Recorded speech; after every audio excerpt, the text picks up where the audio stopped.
বোলপুরে রবিবার 31শে মে অনুষ্ঠিত হলো রাগেশ্বরী সঙ্গীত মহাবিদ্যালয়ের বাৎসরিক সঙ্গীত মহোৎসব।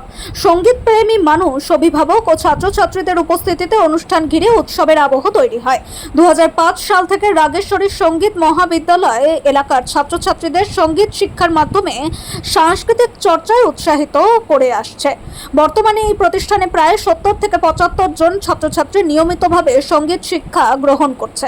অনুষ্ঠানে ছাত্রছাত্রীদের পরিবেশনায় রবীন্দ্রসঙ্গীত সহ বিভিন্ন ধরনের সঙ্গীত পরিবেশিত হয়। তাদের সুরেলা পরিবেশনা উপস্থিত অতিথি ও অভিভাবকদের মুগ্ধ করে।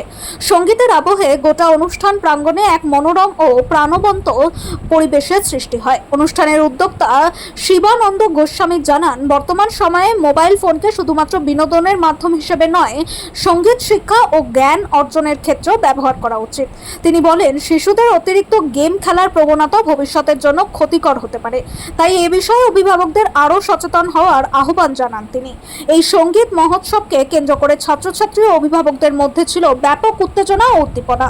সাংস্কৃতিক চর্চার এই উদ্যোগকে স্বাগত জানিয়েছেন স্থানীয় বাসিন্দারাও। আজ রাগেশ্বরী সঙ্গীত মহাবিদ্যালয়ের একটা বড় দিন বা বড় পর্ব বলতে পারি। আমাদের এটি 2005 সালে স্থাপিত হয়। আমরা দীর্ঘ দিন ধরে অতিক্রান্ত করে আজকে প্রতি বছরের ন্যায় এই বছরও আমরা বাৎসরিক অনুষ্ঠান পালন করেছি।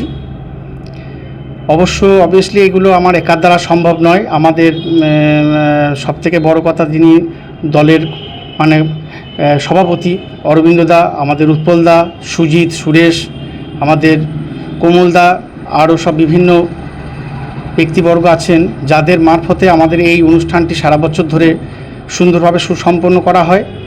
রাগেশ্বরীর প্রত্যেকটি ছাত্রছাত্রীরা খুবই ভালো এবং ভালো পারফর্ম করে। অল্প সময়ের মধ্যে তারা ভালো পারফর্ম দেখাতে পারে, তাদের মধ্যে ভালো কোয়ালিটি আছে। আমি শুধু গার্জেনদেরকে একটা কথাই বলবো, তারা যথাযথভাবে একটু ছেলেমেয়েদের পেছনে সময় দিক, পড়াশোনা, গান বাজনা এইগুলোর পেছনে সবসময় থাকুক, অসুবিধা নেই, খেলাধুলা সব কিছুই করতে হবে। তা বিশেষ করে এটাই আমার বলার বক্তব্য, যে ছাত্রছাত্রীরা যেন মনোযোগ যাতে দিতে পারে, তার জন্য বাবা মাকে আরও উৎসাহ বাড়াতে হবে। এটাই হচ্ছে কথা। সঙ্গীত মহাবিদ্যালয়ে এই মুহূর্তে কতজন ছাত্রছাত্রী ক্লাস? এখন বর্তমানে বিভিন্ন জায়গা থেকে আসা যাওয়া ছেলে মেয়ে নিয়ে প্রায় মোটামুটি 70 থেকে 75 জন ছাত্রছাত্রী আমাদের বিদ্যালয়ে আছে। এখন তো বেশিরভাগ ছেলে মেয়ে মোবাইল নিয়ে ব্যস্ত থাকে, সেই জন্য কি বার্তা দিতে চান? অ্যাকচুয়ালি মোবাইলটা খারাপ জিনিস সেটা আমি বলবো না, কিন্তু এটা যদি সঙ্গীত মাধ্যমে এসে সঙ্গীত থেরাপিও যদি করতে চায়, তাহলে সেক্ষেত্রেও সেটা ইউজ করতে পারে। আসলে অভিরুচিটা তাদের উপর এবং কিছুটা গার্জেনদের উপরও থাকে।